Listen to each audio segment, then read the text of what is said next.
कोलकाता के ICCR auditorium में MSME दिवस पर भव्य सेमिनार, व्यापारियों को मिला सरकार का भरोसा। कोलकाता के ICCR ऑडिटोरियम में कल federation of associations of small industries of India यानी FASII की ओर से इंटरनेशनल MSME डे 2026 के अवसर पर एक विशेष सेमिनार का आयोजन किया गया। कार्यक्रम का विषय था defining the undefined possibilities of development of MSME इन विकसित बंगाल। इस आयोजन में पश्चिम बंगाल सरकार के कई वरिष्ठ मंत्री, उद्योगपति, व्यापारी और समाज के विभिन्न वर्गों के लोग शामिल हुए। इस अवसर पर कार्तिक महाराज समेत समाज के विभिन्न वर्गों के लोग भी मौजूद रहे। कार्यक्रम में वक्ताओं ने कहा कि पहले की सरकारों के समय व्यापारियों के बीच भय का माहौल था, लेकिन अब उन्हें विश्वास है कि वर्तमान सरकार उनके साथ मजबूती से खड़ी है। मंच से सभी मंत्रियों ने एक स्वर में कहा कि राज्य में अब किसी भी छोटे या मध्यम उद्योग यानी MSME से जुड़े व्यवसाय को डरने की जरूरत नहीं है। उन्होंने कहा कि व्यापारियों को अब कटमनी या तोलाबाजी जैसी समस्याओं का सामना नहीं करना पड़ेगा और राज्य सरकार हमेशा छोटे कारोबारियों और उद्यमियों के साथ खड़ी रहेगी। कार्यक्रम के मुख्य अतिथि वाणिज्य एवं उद्योग मंत्री तापस रॉय थे। वहीं उनके साथ मंत्री दीपक बर्मन, मंत्री doctor Shankar Ghosh, minister doctor Indranil Khan और MSME डिपार्टमेंट के मिनिस्टर अशोक डिंडा भी अतिथि के रूप में उपस्थित रहे। अपने संबोधन में अशोक डिंडा ने कहा कि राज्य सरकार ने छोटे व्यापारियों की सुरक्षा के लिए विधानसभा में गुंडा दमन विधेयक लाया है ताकि किसी भी व्यापारी को असामाजिक तत्वों द्वारा परेशान न किया जा सके। उन्होंने यह भी कहा कि मुख्यमंत्री शुभेंदु अधिकारी के निर्देश पर व्यापारियों और उद्योगों से संबंधित फाइलों का निपटारा 48 घंटों के भीतर किया जा रहा है और अब कोई भी फाइल सरकारी दफ्तर में लंबे समय तक लंबित नहीं रहेगी। कार्यक्रम के दौरान MSME क्षेत्र में उत्कृष्ट कार्य करने वाले उद्योगपतियों और उद्यमियों को सम्मानित भी किया गया। आयोजन का उद्देश्य पश्चिम बंगाल में MSME क्षेत्र को और अधिक सशक्त बनाना, निवेश को बढ़ावा देना, छोटे और मध्यम उद्योगों के लिए बेहतर कारोबारी माहौल तैयार करना बताया गया।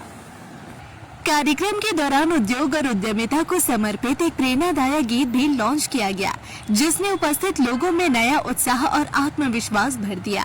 कारपोरेट सोशल रिस्पांसिबिलिटी यानी CSR के तहत इंफ्राफ्यूजन इंजीनियरिंग लिमिटेड यानी IFL के सहयोग से आर्थिक रूप से कमजोर महिलाओं को निःशुल्क सिलाई मशीनें वितरित की गई।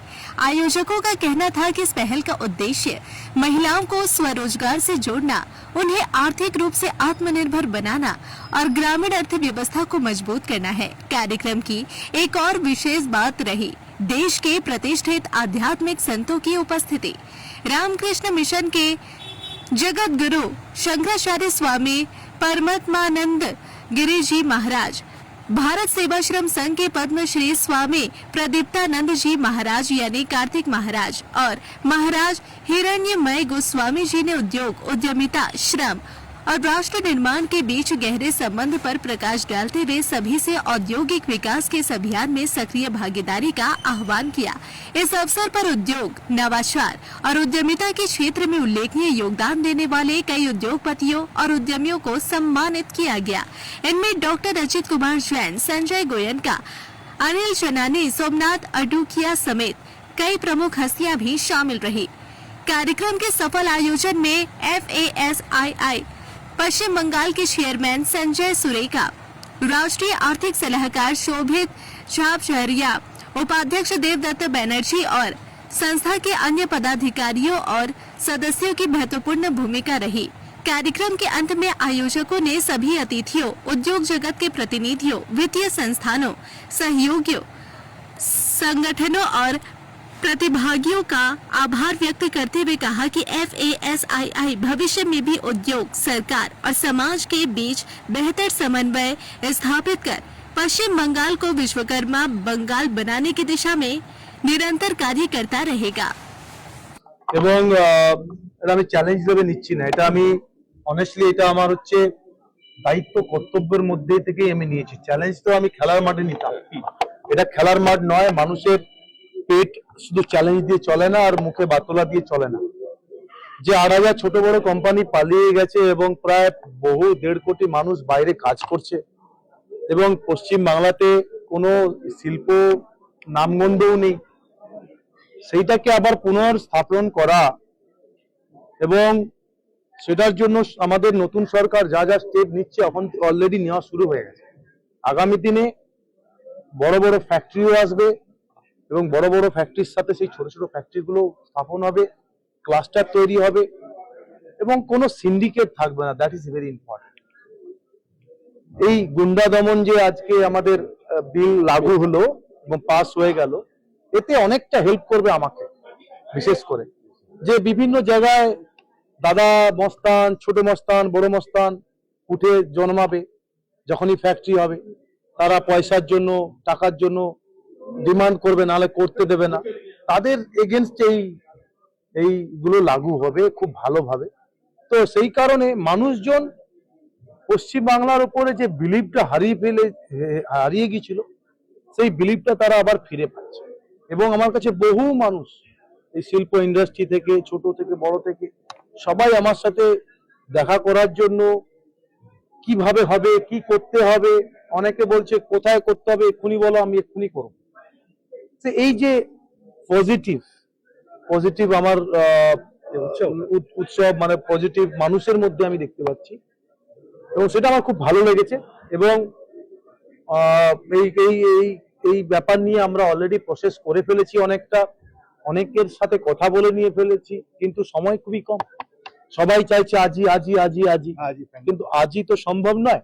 আমি চেষ্টা করছি সকাল থেকে একদম রাত্রি অবধি মানুষকে টাইম দেওয়ার, এবং সবাই আসছে এবং কথা বলছি এবং সবাই সেই পজিটিভ হাসি নিয়ে ফিরছে বাড়ি এবং তারা করবে। এই যে আমার মধ্যে এটা বলতে পারেন চ্যালেঞ্জ, মানুষকে কিভাবে পাই দেওয়া। এই যে ওয়ান উইন্ডো ক্লিয়ারেন্স বলুন, অ্যাপ্রুভাল বলুন, যাই বলুন না কেন, এটা আগেও ছিল, কিন্তু একটা পাওয়ার নেওয়ার জন্য কিংবা আপনার জমিন নেওয়ার জন্য 3 মাস 4 মাস ঘুরতে হতো দপ্তরে। মানুষ ওখানেই শেষ হয়ে যেত। ফ্যাক্টরি তো করবে তো দূরে কথা, মানসিকতা মানে মানসিক দিক থেকে একদম শেষ হয়ে যেত। তো তাদেরকে সেই সুযোগটা আমরা দেব না, তাদেরকে দেবো নাও ওয়ান উইন্ডো অ্যাপ্রুভাল। সেখানে যদি কোনো সমস্যা হয়, সেখানে চ্যাট বক্স থাকবে, চ্যাট বক্সে আপনি লিখবেন আপনার কি এরার হচ্ছে, সেই এরার আমাদের এক্সিকিউটিভ অফিসার চ্যাট বক্সে ওনাকে লিখবেন, উনি ওখানে সলভ করবে। যদি সলভ নয়, আপনি পরের দিনই অফিসে আসবেন, আপনার সলভ করে দেওয়া হবে দেন। এবং আমাদের সিএম আমাদেরকে ক্লিয়ারলি বলে দিয়েছে, কোনো ফাইল 48 আওয়ার্সের বেশি অফিসের টেবিলে থাকবে না, একদম ক্লিয়ার ইনস্ট্রাকশন দিয়ে দিয়েছে। তো আমরা এখানে এসছি মানুষের জন্য, এবং মানুষই তাদের সরকার চালাবে। আরেকটা কথা, একটু এইদিকে যাবো। সদ্য সিএবির ভিশন 28-এ তুমি দায়িত্ব পেয়েছো। ওটা তো আমি দেখুন, ওটা তো আমার প্রথম পরিচয় হচ্ছে আমি এজ এ প্লেয়ার, এবং আমি যা লার্ন করেছি ক্রিকেটে, দীর্ঘ প্রায় 22 বছর ধরে খেলেছি, এবং সেটা যদি আজকে পলিটিক্সে এসে আমি আমার জুনিয়রদেরকে না দিতে পারলাম, শিখাতে পারলাম, তাদেরকে না বোঝাতে পারলাম, তাহলে আমার মধ্যে যে এক্সপিরিয়েন্সটা আছে সেইটা তাদের সাথে যদি না শেয়ার করতে পারলাম, তাহলে আর কি লাভ হলো, তাই না? সেই আমার 22 বছরের এক্সপিরিয়েন্স, এত উইকেট নেওয়া, কোন পরিস্থিতিতে কিভাবে, কোন condition, flat wicket, swimming wicket, turning track, এগুলো আপনাদের মাথার উপর দিয়ে যাচ্ছে। তো যাই হোক, সেইগুলো এবার তাদেরকে জানাতে হবে, একটু শেখাতে হবে। তাই সেই কারণে বোলিং কোচ হিসাবে, বাংলা রঞ্জি ট্রফি কিংবা বাংলার কোচ হিসাবে যেটা আমাকে সৌরভ গাঙ্গুলী চেয়েছিলেন শুরুতে, ইলেকশনের আগেই বলেছিল যে তোকে আসতে হবে। তো আমি তখনই কিন্তু তখন মানা করিনি, বাট এখন আমি মানা করে দিয়েছিলাম যে আমি অ্যাজ এ বেঙ্গল কোচ হিসেবে যেতে পারবো না, কারণ আমার এক্ষেত্রে আমার বড় দায়িত্ব আছে রাজ্যের প্রতি। এবং সেই কারণে আমি বাংলাতে থেকে কিছু দিন গিয়ে কোচেসদের এবং প্লেয়ারদের কিছু একটা গ্রুপ বানিয়ে, ফাস্ট বোলার একটা ছোট্ট টিম বানিয়ে, সিনিয়র, আন্ডার-19, আন্ডার-23, তাদেরকে 5 জন 7 জন করে নিয়ে 20-22 জনের একটা গ্রুপ বানিয়ে তাদেরকে কিছু শেখানো, সেটা সব সময় নয়, কিছু দিন। তো সেই কারণে এইটা আমি দায়িত্বটা যখন আমাকে বলেছে, তখন আমি এটাকে গ্র্যাব করেছি এবং সেটা আমি অবশ্যই করে দেখা। उसके बारे में जो क्या बोले, मतलब यही है कि बंगाल में हर स्टेट में है, इनफैक्ट तमिलनाडु में भी है, बट सिर्फ बंगाल में नहीं था। बंगाल सरकार उसको, वो गुंडा को लेके एक मतलब चला रहा था सरकार। एक्चुअली एक तरफ अब देखा जाए तो गुंडा ही सरकार चला रहा था, हर जगह पे सिंडिकेट राज, हर जगह पे पुष्पा, हर जगह पे मतलब कोई ना कोई शाहजहान उसको उसको रात को पूरी बनाने के लिए भेजता है, पीठा बनाने के लिए। इनके लिए लागू हो गया आज, और कोई प्रॉब्लम नहीं है। और कोई भी कुछ चीज में, छोटा मोटा चीज में रास्ता पे आना, एक संप्रदाय आके, वो वाकफ बिल बोलो, वो चाहे आपका कोई भी बिल पकड़ो, तो वो रास्ता में आके हिंदू लोगों का दुकान लूट करना, हमारा लोगों को मारना, तो ये सब बंद हो जाएगा। मतलब ये होगा ही नहीं। आप ये बोल सकते हो एकदम खत्म कर देगा यहाँ पर। और गुंडा सब छुप गया, पुष्पा भी झुक गया, और पुष्पा 3 भी नहीं है, नहीं है। सेल्फी लीजिए, भाग गया। जो यहाँ के ऑर्गेनाइजर है सर, मेरा कैमरा के दिन में दिखा। रुकिए, पहले मैडम का ऑर्गेनाइजर, आज का इवेंट ये ऑर्गेनाइज तो आज का नहीं है। फेसी ऑर्गेनाइज बहुत ओल्ड ऑर्गेनाइज है, जवाहरलाल नेहरू ने स्टार्ट। और ये ऑर्गेनाइज आप छोटे और छोटे से थोड़ा सा बड़ा, इनको सपोर्ट करने के लिए, इसको लीगली, इनको फाइनेंशियली, इनको सपोर्ट करने के लिए ऑर्गेनाइज एक फैसी बहुत दिन से काम कर रहा है। और अभी भारत सरकार का जो प्रधानमंत्री का जो लक्ष्य है, तो जो वोकल फॉर लोकल, ये ऑर्गेनाइज इसके बारे में ज्यादा काम करता है। और सबसे बड़ी बात है, अभी हम लोकल से टू ग्लोबल तक जाना चाहता है। सो यही हमारा गोल्स है, और यही हम करके दिखाएंगे फैसी के साथ मिलके। আমি প্রচন্ড খুশি। তো আমি সিঙ্গুরে আমার বিজনেস আছে, তো আমরা সারা ভারতবর্ষ জুড়েই ব্যবসা করি, কিন্তু এমএসএমই কে রেকগনিশন করার জন্য সবাই অতটা মাথা দেয় না। কিন্তু এখন আমাদের এই যে ফ্যাসিতে এই যে রেকগনিশন পেলাম, এটা আমাদের একটা বুস্ট বলতে পারেন, এবং আমরা খুবই খুশি। এবং এখন বর্তমান সরকার যে নতুন ভাবে এমএসএমই কে সিলেক্ট করে আবার তাদেরকে সম্মান দিচ্ছে, এবং একদিন এই এমএসএমই কে ধরেই ভারতবর্ষে আমরা বাংলা আবার 1 নম্বরে আমরা পৌঁছাবো। ধন্যবাদ শুভেন্দু বাবুকে। সরকার যে ছিল ওর মধ্যে আপনারা ব্যবসা করতেন, এখন আপনারা ব্যবসা করছেন ডিফেন্সটা করছেন। ডিফেন্স আকাশ এন্ড পাতালের মধ্যে আছে। আগের যে সরকার ছিল সেখানে আমরা যে কোনো কাজে গেছি সেখানে কাজ পানি, আর আপনারা দিতেন তার মধ্যে? হ্যাঁ দিতাম, বাধ্য হয়ে দিতাম। কিন্তু এই মুহূর্তে এখন যে পরিবেশ আছে, মুক্ত হাওয়া এবং শুভেন্দু বাবুর গাইডেন্সে আমরা অনেক আগে আমরা পৌঁছাতে পারবো। আপনার নাম? আমার নাম সুখেন চন্দ্র পাল।